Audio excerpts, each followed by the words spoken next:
Hey guys, in this video I'm going to show you how you can enable ERG mode in MyWhoosh.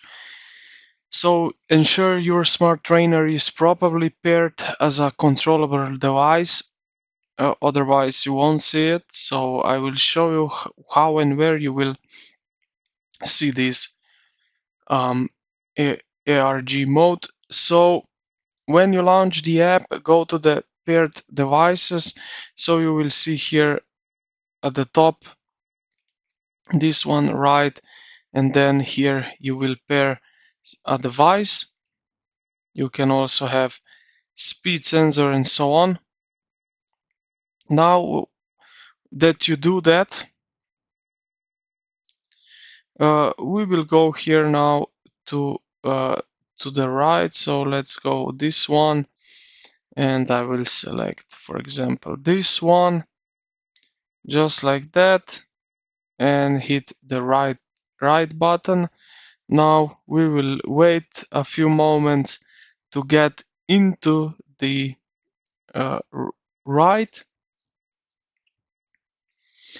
and just like that we are now in the right. And if you are now connected with your trainer, you will see down here where you see now this elevation, my kilometers per hour and kilocalories.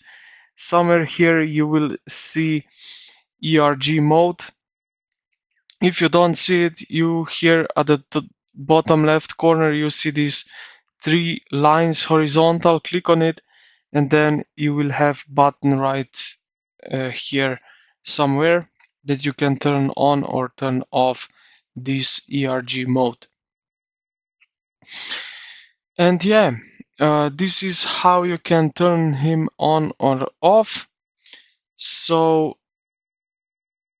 I think this ERG mode is pretty interesting and nice to have on, but yeah, you need to try it and then you see for yourself. So I hope this video helped you out. If it did, consider to like the video and subscribe to the channel. Thank you for watching, and I will see you in the next one.